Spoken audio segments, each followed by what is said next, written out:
Marlène et Jean-Claude sommes très heureux de te présenter une émission très spéciale afin de comprendre les faits d'actualité.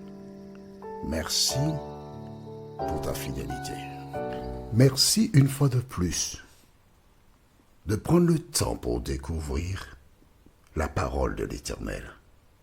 Aujourd'hui, nous verrons le test. Nous avons deux références bibliques. Au départ, Genèse 16, verset 19. Exode 16, verset 19, d'abord. Et ensuite, Genèse 2, verset 15 à 17. Exode 16, verset 19. Et ensuite, Genèse 2, versets 15 à 17. Nous allons probablement aller dans Nombre 20 aussi. D'accord? Nombre 20. Prions. Notre Seigneur, notre Dieu, merci pour la parole.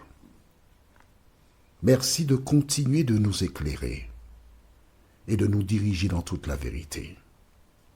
Alors que nous allons prendre le temps pour découvrir encore aujourd'hui le test, merci de nous aider à appliquer la parole dans nos vies. Cet esprit, nous avons besoin de ton aide.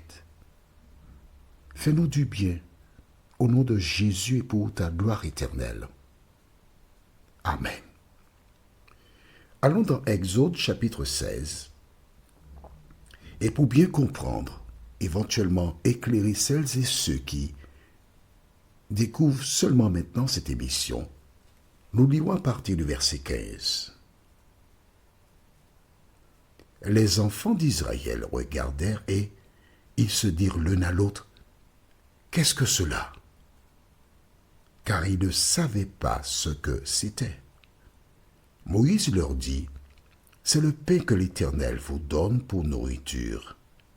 Voici ce que l'Éternel a ordonné, que chacun de vous en ramasse ce qu'il faut pour sa nourriture, un homère par tête, suivant le nombre de vos personnes.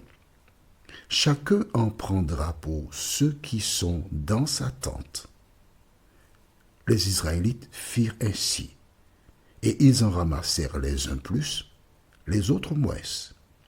On mesurait ensuite avec l'homère. Celui qui avait ramassé plus n'avait rien de trop, et celui qui avait ramassé moins n'en manquait pas. Chacun ramassait ce qu'il fallait pour quoi? Sa nourriture. D'accord? Chacun ramassait pour sa nourriture pour chaque jour. C'est l'ordre qui a été donné. Mais que se passe-t-il? Verset 19. Moïse leur dit que personne n'en laisse jusqu'au matin. Ils n'écoutèrent pas Moïse.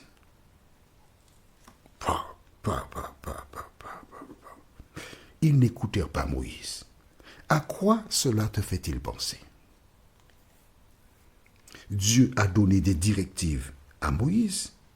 Il a clairement indiqué qu'il faut prendre le pain, ce que l'on peut manger pour chaque jour, et de ne pas en garder. Tu prends pour la journée. Dieu était en train d'apprendre à son peuple qu'il part pour avoir le pain de chaque jour. Et une fois que tu as le pain de chaque jour, tu retournes chez toi. Tu retrouves ta famille. Tu retrouves ton épouse, si tu es une épouse, ou ton époux. Tu retrouves tes enfants. Vous faites des activités ensemble. C'est une qualité de vie. Mais aujourd'hui, que se passe-t-il? Tu es engagé dans une activité professionnelle? Bon, il nous faut construire une maison. Mais on n'a pas assez d'argent. Comment on va faire? Bon, je vais faire des jobs. Et tu t'engages dans une activité secondaire. Tu n'as pas le temps de voir tes enfants grandir. Tu n'as pas le temps pour communiquer. Est-ce qu'on doit partir en vacances? Ah non, on doit construire une maison. Il faut faire des économies. On va économiser. Et ensuite, nous aurons une autre maison.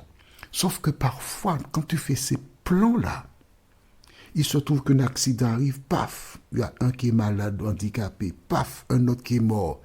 Et tous ces sacrifices, parce que tu vivais pour l'avenir, alors que Dieu t'invite à vivre pour aujourd'hui, le présent. Ils n'écoutèrent pas Moïse. Ils voulaient faire à leur tête. Allons au livre de Genèse, chapitre 2. Genèse, chapitre 2. Nous lirons dans Nombre une prochaine fois. D'accord? On va dans Genèse, chapitre 2, versets 15 à 17. L'Éternel Dieu prit l'homme et le plaça dans le jardin d'Éden pour le cultiver et pour le garder. L'Éternel Dieu donna cet ordre à l'homme. Tu pourras manger de tous les arbres du jardin, mais tu ne mangeras pas de l'arbre de la connaissance du bien et du mal, car le jour où tu en mangeras, tu mourras.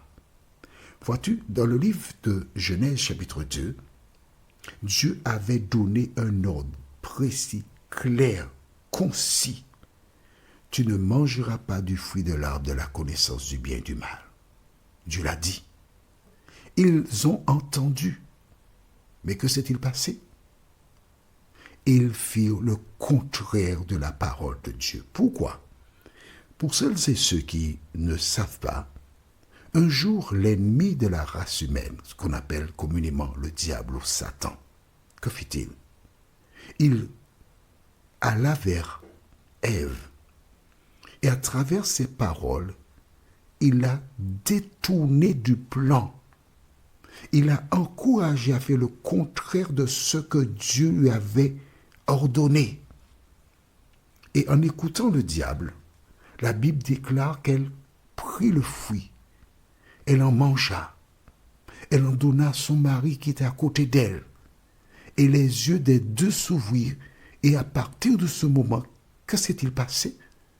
Écrit dans le cahier. Je dis souvent ce verset, Romains 5, verset 12. Écrit dans le cahier. Mais si, écrit ça. Romains 5, verset 12. Déclare, c'est pourquoi, comme par un seul homme, le péché est entré dans le monde, et par le péché, la mort, et qu'ainsi la mort s'est étendue sur tous les hommes, parce que tous ont péché.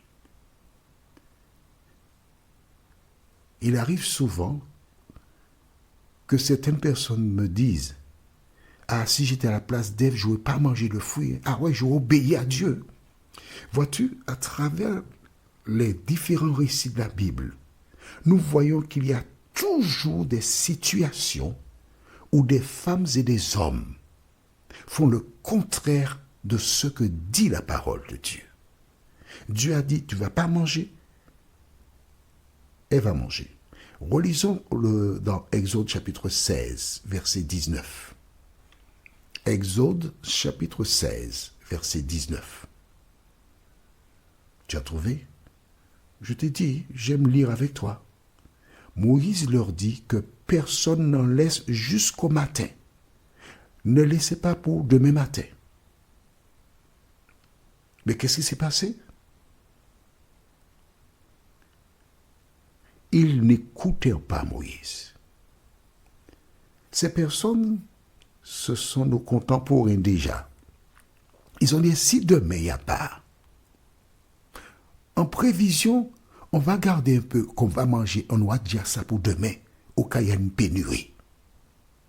À travers la relation, le peuple devait aimer Dieu. Et quand tu aimes Dieu, tu ne peux pas douter de lui.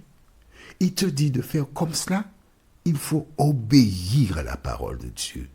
Ne pas faire comme bon nous semble, parce que Dieu est celui qui sait ce qu'il fait. En fait, il a prévu. Il a prévu tout d'avance. Nous n'avons pas à nous inquiéter. S'il y a quelque chose que tu dois retenir aujourd'hui à travers cette étude, c'est d'obéir à la parole de Dieu. Car toutes les fois que nous désobéissons, nous faisons le jeu de l'ennemi. Nous faisons exactement comme Ève qui a été séduite par le diable dans le dans le jardin d'Éden. Et cela nous a conduits dans un désert. Notre référence pour la prochaine étude, la conséquence. Nous lirons dans Exode chapitre 16, versets 20 et 21. Et là aussi, nous irons ensuite à Nombre chapitre 20. Je voudrais te montrer quelque chose. Exode chapitre 16, versets 20 et 21. Exode 16, versets 20 et 21. Le thème, c'est la conséquence. Prions, notre Seigneur et notre Dieu. Nous découvrons une fois de plus que les enfants d'Israël se trouvent à une croisée. Tu dis de ne pas garder jusqu'au matin, mais l'ennemi a tenté certains, comme Ève, qui ont fait le contraire. Seigneur, depuis que nous étudions la Bible, nous réalisons que souvent, les gens s'opposent à ta parole. Seigneur, il existe beaucoup de personnes qui écoutent ces audios, qui voient, qui lisent, qui comprennent, mais qui font comme les enfants d'Israël. C'est le même ennemi qui les incite à rejeter ta parole. Donne-les aider, mon Dieu, à comprendre ce mécanisme mis en place par l'ennemi. Saint-Esprit, aide-nous à ne pas tergiverser, mais à accepter la parole dans nos cœurs, nous t'en prions. Au nom de Jésus et pour ta gloire éternelle. Amen. Que l'Éternel continue de te bénir et il me tarde de te retrouver. Nous sommes parvenus au terme de notre réflexion. Si d'aventure tu as une question, il te suffit d'envoyer un message par le biais de WhatsApp au numéro suivant, plus 596 696 88 93 93. Et alors Jean-Claude, moi, je me ferai un réel plaisir de répondre à ta question.